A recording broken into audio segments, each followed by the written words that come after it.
उम्मीद करता हूँ कि आप तमाम दोस्त बिल्कुल खैरियत से होंगे। ये आप गाड़ी देख रहे हैं, मेरे पास निसान सनी है। इस गाड़ी में प्रॉब्लम ये आ रही है कि इसका अगर आप एक इशारा लगाते हैं तो इशारा लगाने के बाद अगर उसको राइट साइड पर लगाते हैं तो इसमें डी की जो लाइट है वो उसमें ब्लिंक करती है। ये आप देख रहे होंगे।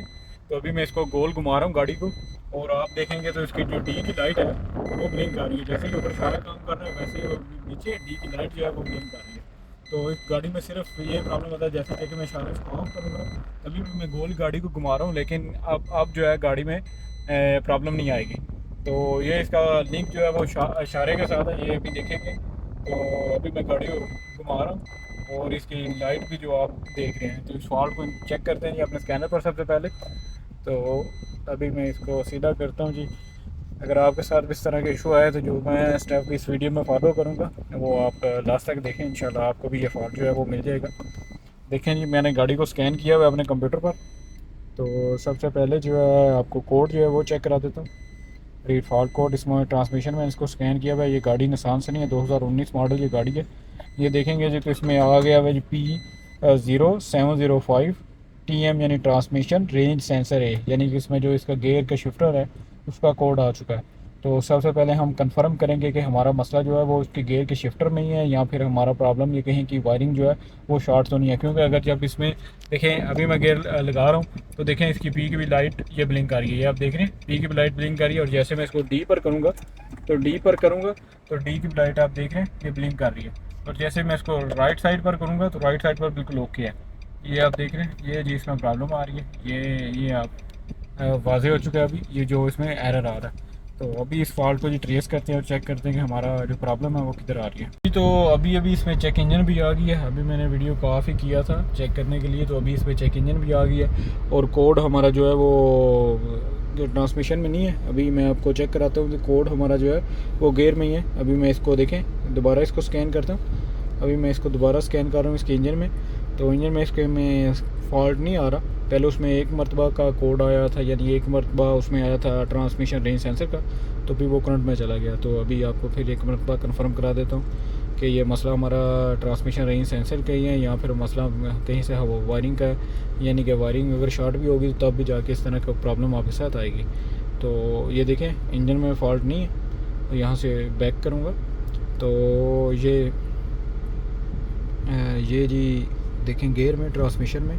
तो पहले यहाँ पर मैंने आपको जो कोड चेक कराया था वहाँ पर लिखा होता वहाँ फर्स्ट टाइम, यानी एक मरतबा उसमें एरर रहा था। लेकिन अभी जो आप देख रहे हैं P0705 करंट में आ चुका है, यानी अभी इसमें प्रॉब्लम बिल्कुल परमानेंट जो है वो आ चुकी है। और अभी हम चेक करते हैं जी हमारा, देखें ये देखें पी की लाइट भी साथ ब्लिंक कर रही है और साथ में इशारे की, और चेक इंजन लाइट भी इसमें आ गई है। तो अभी इसको चेक करते हैं कि हमारा प्रॉब्लम किस जगह पर आ रहा है। जो काम आपने सबसे पहले करना है वो ये है कि आपने आगे वाला भी इसका जो इसका इशारा लगा हुआ है, जो पीछे लगा हुआ है, वो भी आपने निकाल देना। तो अगर कोई इसमें शॉर्ट होगा तो तभी इसमें प्रॉब्लम आएगी।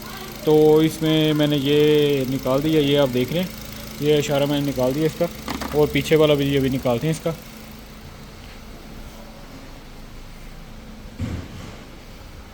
तो ये मैंने अभी निकाल दिया, पीछे वाली लाइटिंग पूरी निकाल दी क्योंकि इसका ग्रिप अंदर आता है।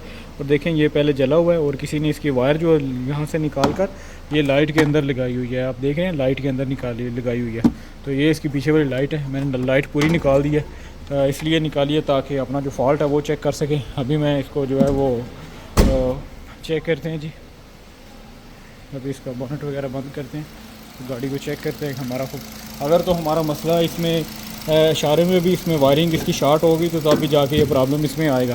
क्योंकि ये सब चीज़ें आपको पता है कि सिग्नल्स देती हैं इलेक्ट्रॉनिक कंपोनेंट्स को, अगर थोड़ा सा भी मिस आउट होगा तो प्रॉब्लम आएगी। तो अभी देखें जी, अभी मैंने इशारा लगाया और पी की लाइट जो है वो बिल्कुल स्मूथ है। पहले इसमें इशारा लगाने से वो पी की लाइट जो ब्लिंक आ रही थी। तो अभी आप देख रहे हैं दूसरी साइड का भी नॉर्मल है और साइड का भी नॉर्मल है। तो ये इस तेज़ी से इस वजह से ब्लिंक है क्योंकि दोनों इशारे मैंने निकाले हुए हैं। जब भी किसी गाड़ी में अगर आप देखेंगे कि ये कंडीशन है इशारे की तो उसका बल्ब लाजमी एक जो है वो ख़राब होगा। तो अभी देखें ये बिल्कुल ओके है। और यहाँ से मैंने इसका जो है वो एरर आ रहा था उसको भी मैंने रीसेट किया। गियर में भी कोई फॉल्ट नहीं है। और गाड़ी को अब रिटेस्ट करते हैं। ये आपके सामने है जी। अभी मैं इसको रिवर्स करता हूँ और गाड़ी को जैसे मैंने वो पहले चेक कराया था गाड़ी को गोल घुमा के, वैसे ही अभी जी गाड़ी को गोल घुमा के चेक करते हैं आगे हमारा जो फॉल्ट है वो क्लियर हुआ या नहीं हुआ। तो अभी जी इसको इशारा लगा के अभी मैं इसको डीपर करता हूँ और अभी जनाब इसको चेक करते हैं कि आया कि हमारा जो फॉल्ट है वो ओके हुआ या नहीं हुआ। तो अभी जी ये अभी गाड़ी गोल घूम रही है जी, और ये आप देख रहे हैं कि पहले गाड़ी जब गोल घूमती थी तो इसमें डी की लाइट आती थी तो गाड़ी हमारी में मसला आ जाता कि गाड़ी मिसिंग करने लग पड़ती थी, गाड़ी में गेयर में झटका आ जाता था। तो अभी आपके सामने ये गाड़ी है, थोड़ा सा कैमरे का इशू आ रहा है, उसकी वजह ये है कि एक हाथ से स्टीयरिंग है और एक हाथ में कैमरा मेरा, तो थोड़ा उसमें प्रॉब्लम आ रही है। तो आप यहाँ से कंसंट्रेट करें तो देखें अभी बिल्कुल ओके है जी। अभी मैं गाड़ी को घुमा रहा हूँ, अभी गाड़ी को मैं घुमा रहा हूँ जी, देख रहे हैं। तो अभी हमारा जो फॉल्ट आ रहा है वो बिल्कुल ओके हो चुका है, और फॉल्ट जो हमारा वो पीछे लाइट में है, तो अभी उसको भी खोल के चेक करते हैं कि उसमें क्या प्रॉब्लम आ रही है, किस वजह से उसमें जो है वो प्रॉब्लम आ रही है। अगर वायरिंग उसमें शॉर्ट होगी तब भी जाके ये इशू आएगा। तो अभी जी हम उसके उसमें उसकी लाइट जो है वो भी चेक करते हैं। और इस तरह का अगर आपके साथ भी फॉल्ट आए तो आपने पहली दफ़ा जो है उसका चेंज नहीं कर देना, जो भी प्रॉब्लम उसमें आ रही है पहले आपने चेक करना है कि हमारी प्रॉब्लम किस जगह है, कहीं वायरिंग शॉर्ट तो नहीं है। यानी कि जैसे इसमें कोड आया गेयर के सेंसर का, तो आपने इसमें ट्रांसमिशन सेंसर नहीं इसका बदल देना, उसमें लाजमी चेक करना है कि क्या प्रॉब्लम आ रही है। तो ये मैंने लाइट ओपन की है, तो ये देखें कि ये उन्होंने टांका लगाया हुआ है जी बाहर, इसमें वो पिन ख़राब होने की वजह से, ये पिन आपको दिखाता हूँ जी।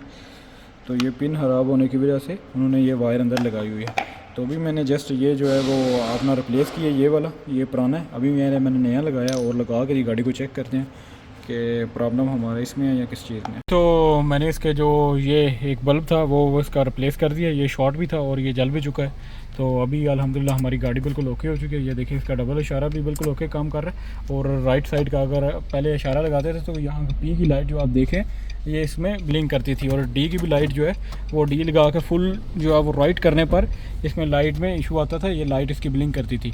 और इसकी चेक इंजन लाइट भी थी, वो भी इसी वजह से थी। तो अभी अब हमारी जो गाड़ी है वो बिल्कुल ओके हो चुकी है, और अब इसमें फ़ॉल्ट जो है वो अल्हम्दुलिल्लाह ओके हो चुका है। तो इस तरह के फ़ॉल्ट्स जनाब आपके साथ भी आते रहे होंगे, तो आपने सब चीज़ें शुरू में आपने ये नहीं कहना कि अगर गेयर का कोड आ रहा है उसका यानी कि शिफ्टर का, तो अपने शिफ्टर रिप्लेस नहीं करना। आपने सबसे पहले जो प्रॉब्लम आ रही है यानी कि इसका इशारे के साथ सिर्फ प्रॉब्लम आ रही थी, तो सबसे पहले आपने उस इशारे की वायरिंग चेक करनी, कहीं से अगर डैमेज भी होगी या शॉर्ट होगी तो तब भी जाके ये एरर आएगा और ये प्रॉब्लम इस तरह की आएगी। तो अगर वीडियो अच्छी लगी तो वीडियो को लाजमी लाइक करें, अगर चैनल पर पहली दफ़ा आए तो चैनल को भी लाजमी सब्सक्राइब करें। इंशाल्लाह मिलते हैं अपनी नेक्स्ट वीडियो में। अपना बहुत सारा ख्याल रखें। अल्लाह हाफ़िज़।